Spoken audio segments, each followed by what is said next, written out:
আজকে ভিডিওতে চর্চা হবে ফের চাকরি গেল সিভিক ভলেন্টিয়ার্সের। গত 9 তারিখ থেকে গোটা পশ্চিমবাংলার রাজনীতি এবং গোটা পশ্চিমবাংলার পরিস্থিতি কিন্তু সঞ্জয় রায়কে নিয়ে কিন্তু গোটা পশ্চিমবঙ্গ এবং গোটা ভারতবর্ষের রাজনীতি এই মুহূর্তে উত্তাল হয়েছে।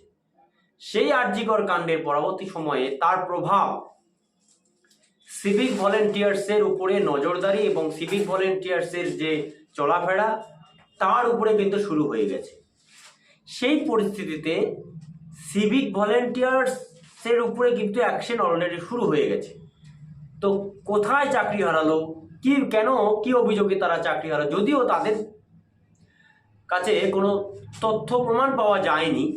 যেই অভিযোগটা এসছে নদিয়ার যে পুলিশ সুপার তাদেরকে সাসপেন্ড করার কথা অলরেডি ঘোষণা করেছেন, কিন্তু তাদের চাকরি হারানোর বিষয়টা কিন্তু অবশ্যই দুর্ভাগ্যজনক। তার কারণটা হচ্ছে যে যেই কোনো ভয়ানক কাণ্ডে জড়িত থাকুক না কেন তার কোনো দিন ডিজিগনেশন হয় না, তার জাতি ধর্ম হয় না। যারা রেপিস্ট তারা রেপিস্টের তালিকায় থাকুক, তাদের কিন্তু কোনো র্যাঙ্ক হয় না। সেক্ষেত্রে বিভিন্ন অভিযোগ আসার পর এখন কিন্তু সিভিক ভলেন্টিয়ার্সদের নিয়ে একটা কিন্তু নতুন চর্চা শুরু হয়ে গেছে। লালবাজার তার যে কলকাতার পার্শ্ববর্তী জায়গায় অলরেডি তারা বেশ কিছু গাইডলাইন লাগু করেছে এবং সরকার এটির উপর তীক্ষ্ণভাবে ধ্যান রাখছে যে সিভিক ভলেন্টিয়ার্সদের আগামীতে কোন জায়গায় নিয়ে যাওয়া যাবে।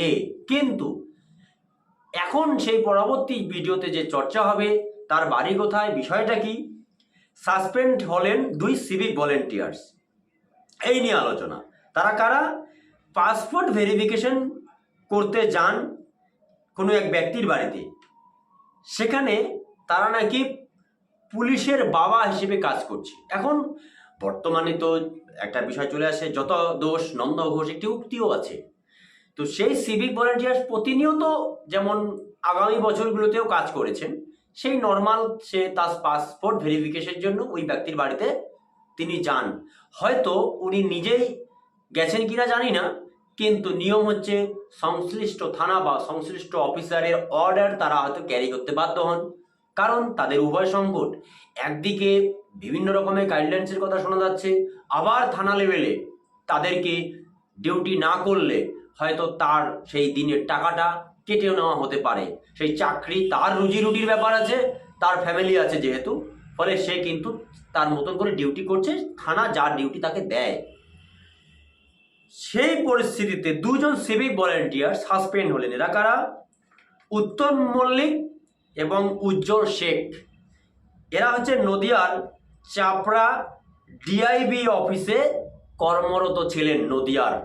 নদিয়ার চাপড়া যে ডিআইবি যে সেশন আছে সেখানে কিন্তু সিভিক ভলেন্টিয়ার্সদের ধীরে ধীরে ধীরে ধীরে ধীরে বিভিন্ন সেক্টরে করে কিন্তু সিভিক ভলেন্টিয়ার দায়িত্ব দেওয়া আছে। কেউ ট্রাফিকে আছে, কেউ ল অ্যান্ড অর্ডারে আছে, কেউ মন্দির মসজিদে আছে, কেউ মাঠে আছে, কেউ ঘাটে আছে, কেউ হাসপাতালে আছে, কেউ রাস্তায় পড়ে থাকে। বিভিন্ন রকম যে তারা যে ডিউটি করে গোটা বাংলার ল অ্যান্ড অর্ডার, গোটা বাংলাকে শান্ত করার ক্ষেত্রে সিভিক ভলেন্টিয়ার্সের ভূমিকা অপরিসীম। বিশেষ করে অনেকেই আপনারা দেখেছেন দর্শক, যে যখন করোনা মহামারী হয়, করোনা মহামারীতে কিন্তু খুব ভেরি রাফ অ্যান্ড টাফ নিজের জীবনকে বাজি রেখে তারা অস্থায়ী পদে চাকরি করছেন, এমনিতে তাদের বেতন ন্যূনতম। সেই পরিস্থিতিতে কিন্তু তারা ঢুকেছিল পুলিশ হিসেবে, এখন হয়ে গেছে ভলেন্টিয়ার্স।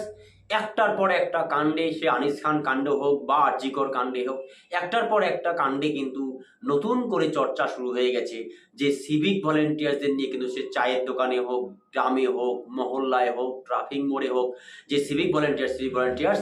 এই জন্য ভিডিওটা করছি যে যারাই র্যাপিস্ট তাদের কিন্তু কোনো র্যাঙ্ক, জাতি, ধর্ম, বর্ণ হয় না।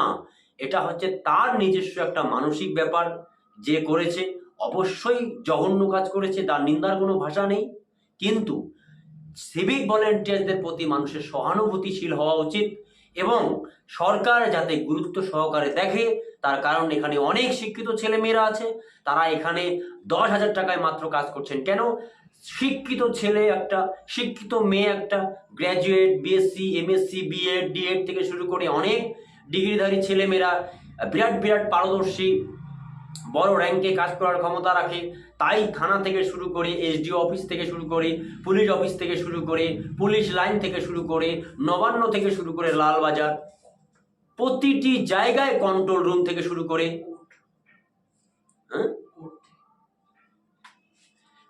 তোমার কোর্ট বিচার ব্যবস্থা যেখান থেকে শুরু হয়েছে, কোর্ট থেকে শুরু করে সমস্ত জায়গায় কিন্তু সিভিক ভলেন্টিয়ার ছাড়া কিন্তু রাজ্য অচল।